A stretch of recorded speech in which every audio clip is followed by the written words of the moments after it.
भर्तर्षभ अर्जुन चतुर्विधा सुकृतिनः जनाः मां भजन्ते। हे भरत अर्थात विष्णु वंश में श्रेष्ठ अर्जुन, 4 प्रकार के पुण्यकर्मी लोग मुझको भजते हैं। आर्तः जिज्ञासु अर्थार्थी च ज्ञानी, विपत्तिग्रस्त कुछ जानने के इच्छुक, धनार्थी और ज्ञानी। भर्तर्षभ अर्जुन चतुर्विधाः सुकृतिनः जनाः मां भजन्ते। आर्तः जिज्ञासु अर्थार्थी च ज्ञानी। भावार्थ, हे भरत अर्थात विष्णु वंश में श्रेष्ठ अर्जुन, द्वापर युग से 4 प्रकार के पुण्यकर्मी क्षीण पापा लोग मुझ निराकार प्लस साकार को भजते हैं। विपत्तिग्रस्त कुछ जानने के इच्छुक, धनार्थी और तीनों लोकों में सब कुछ जानने समझने के प्रयासी अर्थात ज्ञानी। क्या कि कन्याएं ज्ञान को ज्यादा उठाती हैं, पुरुष नहीं उठाते, कुमार भी नहीं उठाते उतना, माताएं भी उतना नहीं उठाती। क्यों? कन्याएं क्यों ज्यादा समर्पित होती हैं? कारण क्या है? कन्याएं पवित्रता की पावर कन्याओं में ज्यादा होती है। परिवार में कुमारों के मुकाबले, अधर कुमारों के मुकाबले, अधर कुमारियों के मुकाबले कन्या में ज्यादा पावर होती है पवित्रता की। उनको पता ही नहीं कि अपवित्रता ये गोमूत्र की दुनिया में कैसे कैसे कर्म करते हैं जिससे ये दुनिया बढ़ रही है, जनसंख्या बढ़ रही है, उन्हें कुछ पता नहीं। ऐसी पवित्र बुद्धि वाली कन्याएं ढेर की ढेर अर्पण होती, जैसा गीता में लिखा है। क्या 4 प्रकार की आत्माएं हैं जो समर्पित होती है, मेरे पीछे भागती है। और तो इस दुनिया की दुर्योधन दुशासन से आर्तनाद करने वाली होती हैं, दुखी हो जाती हैं, परेशान हो जाती है। दूसरी जिज्ञासु, जिज्ञासा उनके अंदर भरी हुई है। ये दुनिया कैसे चल रही है, ये दुनिया में क्या क्या हो रहा है? मैं हूं कौन, मेरे जन्म जन्मांतर का क्या पार्ट है? उनमें जिज्ञासा पैदा होती है पवित्र बुद्धि होने के कारण। अर्थात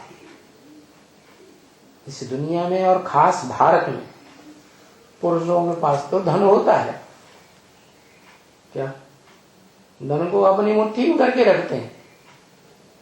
प्रैक्टिकल में बैंक बैलेंस देख लो जाके, माताओं के हाथ में ज्यादा बैंक बैलेंस रहता है, कन्याओं के हाथ में ज्यादा रहता है, या कुमारों के हाथ में, या अदर कुमारों के हाथ में ज्यादा रहता है।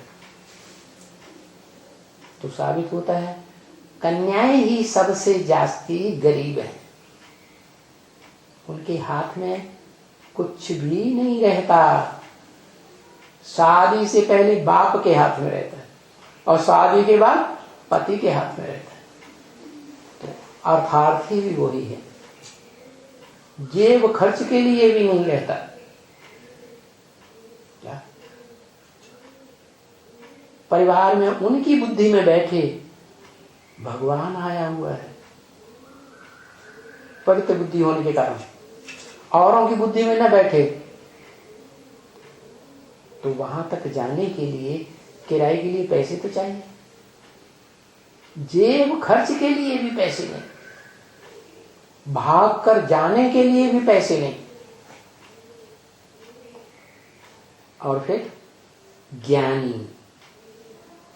क्या जिन्हें सब कुछ जानने की इच्छा होती है, इस सृष्टि के बारे में जानने की इच्छा, अपने आत्मा के अनेक जन्मों का पार्ट को जानने की इच्छा, मैं आत्मा कौन हूं, क्या हूं, इस सृष्टि में क्यों आई हूं, सब कुछ जानने की जिनको इच्छा होती है, उनमें तो बहुत ही पवित्रता के संस्कार होते हैं जन्म जन्मांतर। तो ऐसी 4 प्रकार की आत्माएं हैं जिनमें कन्याओं की संख्या ही सबसे जास्ती होती है और वो सबसे जास्ती सरेंडर होती है। चाहे ब्रह्मा कुमारियां हो और चाहे प्रजापिता ब्रह्मा कुमार कुमारी हो। भगवान की शरण में कौन आते हैं? गीता में इस प्रश्न का सटीक जवाब आया है। चतुर्विधा भजन्ते माम जनाः सुकृतिनो, 7वें अध्याय का 16वां श्लोक, अर्थात 4 प्रकार के सुकर्मी मेरे पीछे भागते हैं। त्रिमूर्ति शिव की ब्रह्मा द्वारा सुनाई गई नितांत सच्ची वेदवाणी मूल्यों में यह भी कहा गया है कि गीता ज्ञान का कनेक्शन भागवत से है और फिर भागवत का कनेक्शन महाभारत युद्ध से है, अर्थात ईश्वरीय गीता ज्ञान सुनकर भगवान के पीछे भागने वाली और शरण में आने वाली पवित्र बुद्धि गोपियों द्वारा प्रैक्टिकल भागवत होती है, जिसकी यादगार आज भी भारत के गांव-गांव, शहर-शहर में बड़ा भारी मजमा लगाने के साथ साथ बड़े चाव से भागवत कथा सुनने के लिए लोगों की भारी भीड़ इकट्ठी होती है। जबकि इससे पहले उसी भगवान द्वारा अन्य धर्म पिताओं के मुख द्वारा सुनाए गए धर्म ग्रंथों की तरह गीता ज्ञान के प्रति इतनी चाहत और भीड़ भी इकट्ठी नहीं होती। जबकि सभी धर्म पिताओं को चारों ओर धर्म स्थापना के धक्के खाने ही पड़ते हैं। इसी बीच जिन लौकिक परिवारों या सरकार और समाज से भारी मान्यता प्राप्त ब्रह्मा कुमारी जैसी संस्थाओं से भयभीत और परेशान होकर भगवान के सामने भी गीता वर्णित चतुर्विधा आर्तो जिज्ञासु अर्थार्थी ज्ञानी च जैसी ज्यादा से ज्यादा तादाद में पवित्र बुद्धि वाली आर्तनाद करने वाली कन्याओं और कुछ माताओं रूपी गोपियां अचानक चकमा देकर भी भगवान की शरण में भाग जाती हैं।